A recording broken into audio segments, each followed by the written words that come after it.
देखते हैं। चैप्टर का नाम है the last chapter of mechanics, engineering mechanics, work, power and energy. Last chapter है वर्क, पावर और एनर्जी। और देखते हैं तो वर्क डन क्या होता है। देखिए ध्यान से समझिएगा।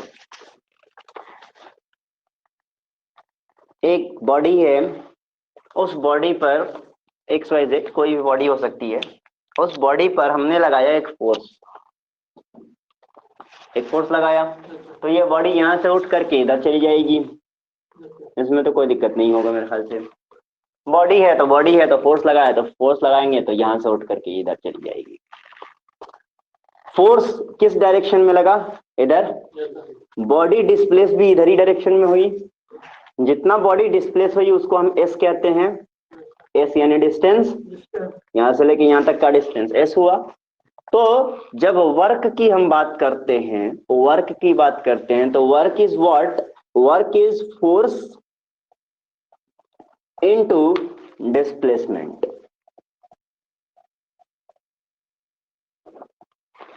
Force into displacement. वर्क क्या होता है? वर्क होता है जितना हमने फोर्स लगाया और जितना बॉडी डिस्प्लेस हुई, इन दोनों का प्रोडक्ट ही हमारा वर्क कहलाता है। क्या कहलाता है? वर्क कहलाता है, काम कहलाता है। ठीक है ना? तो टेक्निकली जिस डायरेक्शन में हम फोर्स दे रहे हैं, डिस्प्लेसमेंट भी उसी डायरेक्शन में होना चाहिए। जैसा जिधर खींच रहे हो उधर ही ना जाएगी बॉडी, उल्टा थोड़ी चली जाएगी। इधर फोर्स लगा रहे हैं तो इधर ही बॉडी आएगी, उधर फोर्स लगा रहे हैं तो उधर ही बॉडी जाएगी, है ना? तो ठीक है। तो अब दूसरा केस, एक तो ये केस हो गया। दूसरा केस ये हो जाएगा, हम बॉडी को, मान लो ये हमारा ब्लॉक है, इसको जो है हमारा सोनू यहां से खड़ा होकर के ऐसे खींच रहा है। ठीक है, रस्सी से नहीं, बहुत दूसरा है, रस्सी से अपनी तरफ खींच रहा है। ठीक है ना? तो बॉडी इधर भागेगी।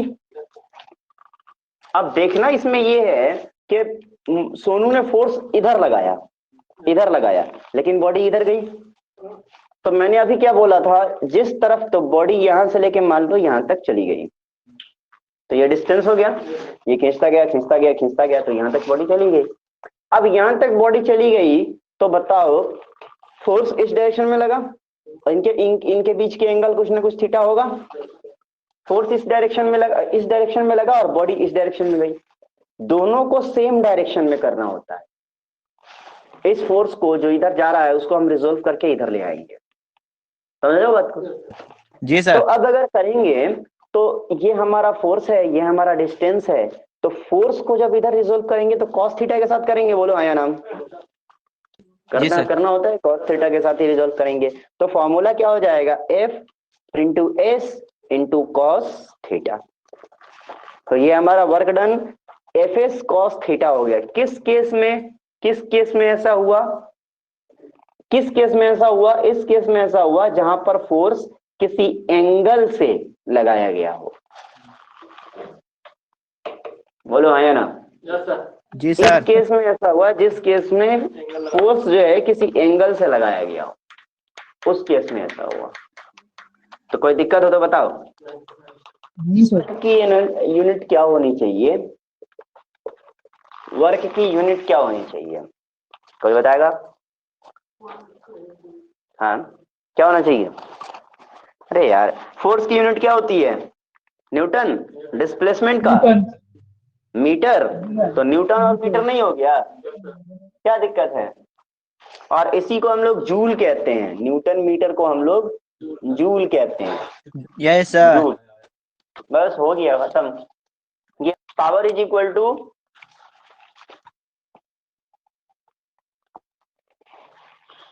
इक्वल टू जितना हमने काम किया है वो कितने टाइम में, कितने यूनिट टाइम में। वर्क डन पर यूनिट टाइम। क्या मतलब हुआ इसका? जैसे हम लोग पढ़ते आए हैं, नीचे जब टाइम होता है तो उसको पर यूनिट कहते हैं, पर यूनिट टाइम कहते हैं। मतलब 1 मिनट में या 1 सेकेंड में या 1 घंटे में, 1 दिन में, एक साल में, 1 महीने में, ऐसे कहते हैं। तो इसका मतलब ये हुआ कि 1 यूनिट टाइम में कितना काम किया हमने। समझ लो, 1 यूनिट टाइम में जितना वर्क डन हुआ है उसी को हम लोग कहते हैं पावर। समझ गया बात को? तो एक यूनिट जी टाइम सर। में जितना भी काम किया है, मान लीजिए कि वर्क डन हमारा आया 10 जूल, तो हम कहेंगे कि भाई ये जो 10 जूल काम हुआ है कितने मिनट में, ये कितने सेकंड में हुआ है, तो बताया जाएगा कि भाई जो 10 जूल काम हुआ है मान लीजिए 5 सेकंड में हुआ है। 5 सेकंड में 10 जूल का काम हुआ है, तो हम बोलेंगे कि 5 सेकंड में अगर 10 जूल का काम हुआ है तो पर यूनिट टाइम में 2 जूल का काम हुआ है। 1 सेकंड में 2 जूल, फिर अगले 1 सेकंड में 2 जूल, फिर अगले 1 सेकंड में 2 जूल, तो इसका मतलब पावर जो है वो 2 जूल है। तो वर्क डन पर यूनिट टाइम ही हमारे लिए पावर होता है। तो वर्क डन की एनर्जी जूल और टाइम की एनर्जी सेकेंड, तो यूनिट हो गया जूल पर सेकेंड।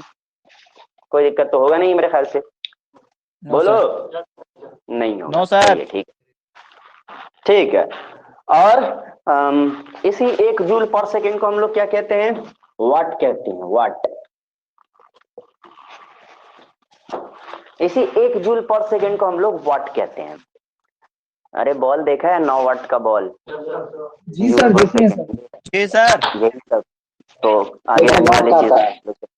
हाँ, देखेंगे पावर का बॉल, इतना सेकंड में जल रहा है। इलेक्ट्रिकल एनर्जी जब पढ़ेंगे तो उसमें देखेंगे कि इतना वाट का बॉल इतना सेकंड के लिए जल रहा है तो कितने एनर्जी खा जाएगा और कितना यूनिट समझ रहा हो ना, जो हमारे बिजली बिल का मीटर आता है तो वो कितना जी सर, unit उस जो सब है पे हम ही लोग चेक सब करेंगे। जी अच्छा, सर, उस चेक सब पे हम ही करोगे? लोग चेक करेंगे।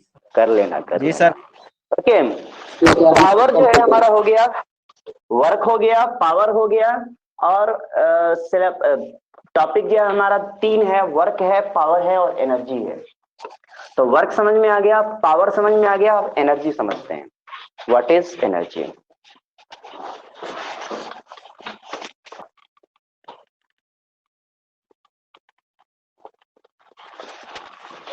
एनर्जी क्या होती है? एनर्जी क्या होती है, कोई बताएगा? कोई बताएगा एनर्जी क्या होती है? सर एनर्जी सर, ताकत सर। ताकत है? ताकत। हाँ सर। अच्छा, अच्छा, अच्छा। और कुछ? काम करने में ताकत लगता है। अच्छा, ठीक है। हाँ ठीक है, कोई भी कैपेसिटी जिसकी सही है वजह से प्रोफेसर। हम लोग, अच्छा, कोई भी कैपेसिटी जिसकी वजह से हम लोग कोई काम करते हैं उसी को हम लोग एनर्जी कहते हैं, है ना? यही होता है ना? तो हम लोग ये हाँ सर। बेसिकली पढ़ते हैं, 2 तरह का एनर्जी पढ़ते हैं। कितने तरह का? 2 2 तरह की तरह। एनर्जी पढ़ते हैं। एक पढ़ते हैं काइनेटिक एनर्जी, दूसरा पढ़ते हैं पोटेंशियल एनर्जी। जी सर। हाँ सर। ठीक है। काइनेटिक एनर्जी जो होता है मोशन से रिलेटेड होता है। चल रही है बॉडी तो उससे रिलेटेड जो एनर्जी होगी दैट इज काइनेटिक एनर्जी। और पोटेंशियल एनर्जी जो होता है वो हाइट से रिलेट करते हैं हम लोग कि इतना मीटर की हाइट से जो ऑब्जेक्ट है वो इतना ऐसे गिर रहा है या ऊपर फेंका जा रहा है, तो इसको हाइट से रिलेट करते हैं। तो potential energy is this, kinetic energy is this. अब एक दूसरे में हम लोग अगर ट्रांसफॉर्म करना चाहें, बदलना चाहें, काइनेटिक को पोटेंशियल में या पोटेंशियल को काइनेटिक में, तो कैसे बदल सकते हैं? देखिए ध्यान से। मान लीजिए यहाँ पर एक चक्का लगा हुआ, एक गाड़ी रख दिया, मान लीजिए बच्चों को खिलाना है, एक रख दिया, यहाँ से एक रस्सी बांधी और यहाँ पर एक पुली लगा दी, ठीक है, और यहाँ से एक रस्सी बांधी और यहाँ पर रख दिया एक हेवी, हाँ कुछ भी हेवी बांध दिया, तो ये जब नीचे गिरेगा तो ये गाड़ी आगे बढ़ेगी, समझ जी रहे सर। हो? तो इसको हम पोटेंशियल एनर्जी कह रहे हैं। इसके अंदर पोटेंशियल एनर्जी है, हाइट से रिलेट किया था जी मैंने। सर। और जी ये सर। जब चलेगी तो चलती हुई बॉडी की जो काइनेटिक एनर्जी एनर्जी। होती है वो काइनेटिक काइनेटिक एनर्जी एनर्जी। होती है, तो ये काइनेटिक एनर्जी हो गई। जी सर। तो पोटेंशियल एनर्जी को हमने काइनेटिक एनर्जी में चेंज कर दिया, समझ गए? जी। और उसी तरह से अगर ये हल्का रहा और हमने इसमें बच्चों की जो चाबी आती है, खिलौने की चाबी, उसको लगा दिया, तो ये इसको ऊपर लेकर के चला जाएगा, ये इधर चला जाएगा। तो काइनेटिक एनर्जी जो है पोटेंशियल में चेंज हो गई, पोटेंशियल एनर्जी काइनेटिक एनर्जी में चेंज हो गई। काइनेटिक सबसे एनर्जी। बेहतरीन, सबसे आसान एग्जाम्पल है कि नहीं है? जी सर। हाँ सबसे सर। बेहतर, सबसे आसान एग्जाम्पल है। तो काइनेटिक एनर्जी और पोटेंशियल एनर्जी जो दोनों एक दूसरे में चेंज किया जा सकता है, समझ रहे हो? अब आते हैं काइनेटिक एनर्जी और हाँ सर। Potential energy. ठीक है, काइनेटिक एनर्जी और पोटेंशियल एनर्जी जो है हमारे लिए इंपॉर्टेंट है, तो इन दोनों का फॉर्मूला हमें पता होना चाहिए, क्योंकि ये एग्जाम में इस पे न्यूमेरिकल पूछा जाएगा या डायरेक्ट फॉर्मूला ही पूछ दिया जाएगा। तो kinetic energy is equal to what, half mv²। बचपन से पढ़ते आ रहे हैं ये तो। Potential energy is equal to what, mgh। Height से रिलेटेड है ना, तो mgh। Okay, weight into height. तो फोर्स इंटू डिस्प्लेसमेंट होता है ना, एनर्जी मतलब फोर्स इंटू डिस्प्लेसमेंट होता है वर्क, और उसमें जो एनर्जी लग रही है वही एनर्जी हमारे लिए। तो फोर्स जो लग रहा है वो वेट लग रहा है, और डिस्प्लेसमेंट जो हुआ ये हाइट हुआ। तो वेट इंटू हाइट, और वेट को हम लोग मास इंटू ग्रेविटी कहते हैं, तो mass into gravity into height. ये हो गया पोटेंशियल एनर्जी, और ये हो गया हमारा काइनेटिक एनर्जी। हाँ, ये फॉर्मूला है। तो इसको छापना है तो छाप लीजिए फटाक से, आगे बढ़ते हैं।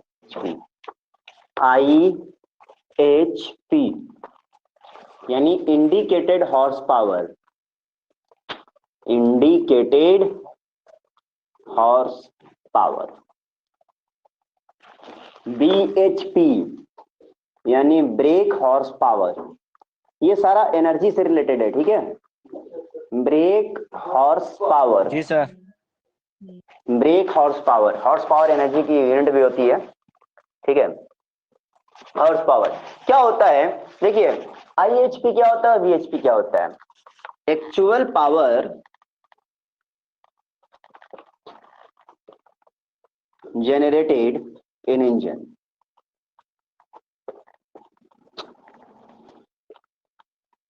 Actual power generated in engine, power जितना पावर जनरेट होता है इंजन में उसको हम लोग कहते हैं IHP, indicated horse power. Actual power जितना भी जनरेट होएगा, ठीक है। अरे बोलो, कुछ तो बोलो, कहां चला गया सब। जी सर। हाँ, एक्चुअल पावर जो जनरेट होता है इंजन में उसको कहते हैं हम लोग, इसको कहते हैं IHP। इसी को मैक्सिमम पावर भी कह सकते हैं। ज्यादा से ज्यादा इतना पावर जनरेट हो सकता है किसी भी इंजन में, ठीक है। जी सर। ब्रेक हॉर्स पावर क्या है, जब एक मैक्सिमम पावर जो जनरेट हो सकता है वो इतना होता है, लेकिन इसमें से कुछ लूज भी तो होता है ना, कुछ बर्बाद हो जाता है ना। तो कुछ लूज जो होता है तो फिर कुछ ना कुछ बचता है। तो ब्रेक हॉर्स पावर जो है वो अवेलेबल एनर्जी होता है, अवेलेबल पावर होता है। Available power, available power of an engine, available power of an engine, ये अवेलेबल पावर है और ये एक्चुअल पावर है, ठीक है। अवेलेबल पावर इतना होगा जितना होगा उसको BHP कहेंगे, और एक्चुअल पावर यानी मैक्सिमम पावर जितना होगा उसको हम लोग IHP कहेंगे। और दोनों का रिलेशन क्या होता है, तो दोनों का रिलेशन होता है, जो BHP है वो IHP minus HP in lost. कुछ बर्बाद हुआ होगा ना, तो ये रहा formula. BHP is equal to IHP minus HP in lost. हमारे पास है IHP का फॉर्मूला क्या है, हमारे पास IHP का फॉर्मूला है प्लान अपॉन 4000। ये फॉर्मूला इंपॉर्टेंट है हमारे लिए। ये प्लान क्या है, P यानी पावर, A यानी एरिया, N यानी नंबर ऑफ रिवॉल्यूशन, और L यानी लेंथ ऑफ स्ट्रोक। P इसको प्रेशर कहते हैं, sorry not power, pressure, average pressure होता है ये। L यानी लेंथ ऑफ स्ट्रोक होता है, लेंथ ऑफ स्ट्रोक होता है। A यानी एरिया होता है, एवरेज एरिया, एरिया होता है। N यानी नंबर ऑफ रिवॉल्यूशन होता है, कितना रिवॉल्यूशन इसने ऊपर नीचे रिवॉल्यूशन कहते हैं, एक रिवॉल्यूशन, एक ऊपर ऊपर एक बार नीचे, उसको एक रिवॉल्यूशन कहते हैं। ये सब हम लोग पढ़ेंगे कहाँ, IC इंजन में। फिलहाल इतना लिख लो बस। जी सर, ठीक है। ये 4500 है। अच्छा, BHP का फॉर्मूला मैंने नहीं लिखा ना, BHP का भी लिख देते हैं। No sir. 2πNT 4500।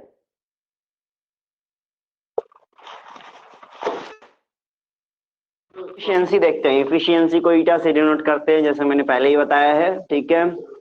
पूरे इंजीनियरिंग में ये एफिशिएंसी ही कहलाएगी, ईटा। एन का ये जो है नीचे की तरफ घुमा दीजिए थोड़ा बड़ा, eta is equal to what, is equal to what, is equal to this BHP upon IHP into 100. This is your efficiency. BHP into IHP upon 100. Input upon output into 100. Input हमने कितना दिया है, इनपुट कितना दिया है upon output कितना आया है इंटू 100. इसी को परसेंटेज में हम लोग एफिशिएंसी बोलते हैं। तो BHP का फॉर्मूला एक कुछ मैंने अभी लिखा था, बताइए। हाँ, यहाँ क्या लिखा था? IHP माइनस HP लॉस्ट, है ना? यही लिखा था ना? जी सर, जी sir. Divided by IHP into 100। कभी कभी HP लॉस पूछ सकता है, इसलिए मैंने बता दिया। ऐसे निकालेंगे अपन, इसको इसके एक बार कर देंगे, इसको इसके साथ एक बार कर देंगे, 1 माइनस दिस हो जाएगा। बाकी तो हम निकाल ही सकते हैं, कोई दिक्कत है? ये निकालने को कभी कभी पूछ सकता है, तो इसीलिए ये फॉर्मूला ध्यान में रखना है। अब लास्ट टर्म बचा हुआ है इंपल्सिव फोर्स, वो भी देख लो, और ये चैप्टर की पूरी थ्योरी खत्म हो जाएगी। Impulsive force,